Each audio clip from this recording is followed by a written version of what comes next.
اعوذ باللہ من الشیطان الرجیم بسم اللہ الرحمن الرحیم۔ اللہ کے نام سے شروع جو بڑا مہربان نہایت رحم کرنے والا ہے۔ مون وظائف چینل کی جانب سے تمام ناظرین کو السلام علیکم ورحمۃ اللہ وبرکاتہ۔ میں اپنا چینل مون وظائف کی جانب سے آپ کی خدمت میں ایک نیا وظیفہ لے کر حاضر ہوئی ہوں۔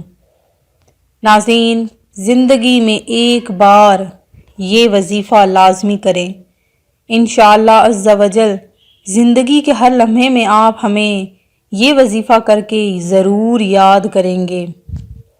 اللہ تبارک و تعالی آپ کو اس وظیفے کے صدقے تمام آپ کی تنگیوں کو دور کرے، آپ کے رزق میں برکت عطا فرمائے اور آپ کی تمام حاجات اور مقاصد میں آپ کو کامیابیاں عطا فرمائے، آمین۔ ہماری ویڈیو کو آخر تک ضرور دیکھیں اور ہمارا چینل مون وظائف کو سبسکرائب کر لیں اور ساتھ ہی بیل آئیکن کا بٹن بھی پریس کر لیں تاکہ ہر نیا آنے والا وظیفہ سب سے پہلے آپ تک پہنچ جائے۔ حضرت علی بن ابی طالب رضی اللہ تعالیٰ عنہ کی امتیازی صفات اور خدمات کی بنا پر رسول کریم صلی اللہ علیہ وآلہ وسلم ان کی بہت عزت کرتے تھے اور اپنے قول اور فعل سے ان کی خوبیوں کو ظاہر کرتے رہتے تھے۔ جتنے مناقب علی بن ابی طالب کے بارے میں احادیث نبوی میں موجود ہیں، کسی اور صحابی رسول کے بارے میں نہیں ملتے۔ مثلا آپ صلی اللہ علیہ وآلہ وسلم نے فرمایا، علی مجھ سے ہیں اور میں علی سے ہوں، میں علم کا شہر ہوں اور علی اس کا دروازہ ہے، تم سب میں بہترین فیصلہ کرنے والا علی ہے۔ علی کو مجھ سے وہ نسبت ہے جو ہارون کو موسیٰ سے تھی۔ علی مجھ سے وہ تعلق رکھتے ہیں جو روح کو جسم سے یا سر کو بدن سے ہوتا ہے۔ وہ خدا اور رسول کے سب سے زیادہ محبوب ہیں، یہاں تک کہ مباہلہ کے واقعے میں حضرت علی کرم اللہ وجہ الکریم کو نفس رسول صلی اللہ علیہ وآلہ وسلم کا خطاب ملا۔ عملی اعزاز یہ تھا کہ مسجد میں سب کے دروازے بند ہوئے تو علی کرم اللہ وجہ الکریم کا دروازہ کھلا رکھا گیا۔ جب مہاجرین اور انصار میں بھائی چارہ کیا گیا تو حضرت علی رضی اللہ تعالیٰ عنہ کو آن حضور صلی اللہ علیہ وآلہ وسلم نے اپنا دنیا اور آخرت میں بھائی قرار دیا، اور سب سے آخر میں غدیر خم کے میدان میں ہزاروں مسلمانوں کے مجمع میں حضرت علی کو اپنے ہاتھوں پر بلند کر کے یہ اعلان فرما دیا کہ جس کا میں مولا ہوں اس کا علی بھی مولا ہے۔ حضرت علی کرم اللہ وجہ کی کنیت، جس کی وجہ تسمیہ یہ ہے کہ ایک روز حالت غم و غصہ میں مسجد کی زمین میں سو رہے تھے، پیغمبر خدا صلی اللہ علیہ وآلہ وسلم نے جب دیکھا کہ آپ کے رخسار اور جسم مطہر خاک آلودہ ہیں تو ازراہ شفقت فرمایا، اے ابو تراب اٹھو۔ تراب عربی زبان میں خاک کے معنی میں استعمال ہوتا ہے۔ حضرت علی کرم اللہ وجہ الکریم ابو تراب مٹی کے باپ کا لقب بہت پسند کرتے تھے، کیونکہ نبی اکرم صلی اللہ علیہ وآلہ وسلم نے اس سے انہیں پکارا تھا۔ عبایہ بن نبی نے عبداللہ بن عباس سے سوال کیا، رسول اللہ صلی اللہ علیہ وسلم نے حضرت علی کو ابو تراب کا لقب کیوں دیا؟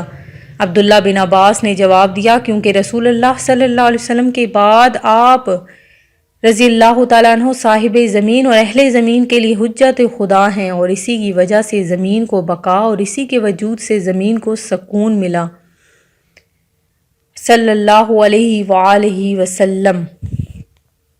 ناظرین، جو میں آج آپ کے لیے خاص وظیفہ لے کر حاضر ہوئی ہوں وہ سورہ کوثر کا بہت ہی مجرب اور بعمل وظیفہ ہے۔ اسے آپ نے زندگی میں ایک بار تو ضرور ہی کرنا ہے۔ یہ 3 دن کا وظیفہ ہے، آپ نے اس کو کس طریقے سے پڑھنا ہے ذرا نوٹ کر لیجئے۔ انشاءاللہ عز و جل آپ کے رزق کی تنگیاں، آپ کی تمام حاجات پوری ہو جائیں گی، رزق کی تنگیاں ختم ہو جائیں گی، معاشی مسائل آپ کے جو ہیں وہ حل ہو جائیں گے، اور جن کو نوکریوں کا مسئلہ ہے، جن کی کوئی جاب نہیں لگ رہی، اللہ تبارک و تعالیٰ اس وظیفے کے توفیل آپ کو آپ کی وہ ملازمت واپس دلا دی جائے گی اور آپ کو کہیں نہ کہیں اچھی سے اچھی پوسٹ ضرور مل جائے گی۔ آپ نے یہ ہمارا وظیفہ آج کا ضرور کرنا ہے۔ کس طریقے سے کرنا ہے نوٹ کر لیجئے۔ اول و آخر آپ نے 33 بار درود ابراہیمی پڑھنا ہے، 33 بار، اور اس کے بعد آپ نے سورہ کوثر پڑھنی ہے قرآن پاک کی جو سب سے چھوٹی صورت بہت ہی برکتوں اور فضیلتوں والی صورت ہے کہ اگر اسے پڑھ کر آپ پیسوں پر پھونک ماریں گے تو انشاءاللہ عزوجل آپ کے پیسے کبھی ختم نہیں ہوں گے۔ یہ تو آپ کو میں پہلے بھی ایک وظیفے میں بتا چکی ہوں۔ اگر آپ اپنے پرس میں کوئی پیسے رکھتے ہیں تو اس پر سورہ کوثر کو پڑھ کر پھونک مارا کریں۔ جب بھی پیسے رکھیں سورہ کوثر کو 3 بار پڑھ لیں اور وہ پیسے رکھ لیں، اور نکالتے ہوئے پھر آپ نے سورہ کوثر کو پڑھنا ہے، تو انشاءاللہ عزوجل آپ کے پرس میں، آپ کی جیب میں کبھی پیسے ختم نہیں ہوں گے۔ ناظرین، 33 بار درود ابراہیمی پڑھ کر آپ نے اس کے بعد سورہ کوثر کو 101 بار آپ نے پڑھنا ہے، اور ہر بار پڑھتے ہوئے آپ نے بسم اللہ الرحمن الرحیم اس کے ساتھ سورہ کوثر کے ساتھ لازمی ملا کر پڑھنی ہے۔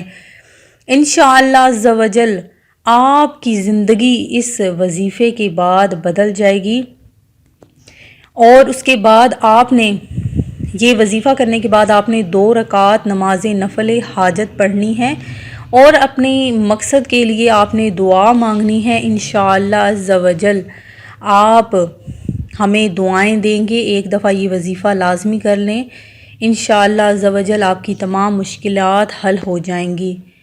آخر میں ان تمام ناظرین کے لیے میں دعا گو ہوں جنہوں نے ہمیں دعا کے لیے کہا ہے، اللہ تبارک و تعالی آپ کی تمام سختیوں کو، تمام پریشانیوں کو دور کرے، آپ کے تمام حاجتوں کو، آپ کی دلی مرادوں کو ضرور پورا عطا فرمائے۔ میں امید کرتی ہوں کہ ہمارا یہ آج کا وظیفہ آپ کو ضرور پسند آیا ہوگا۔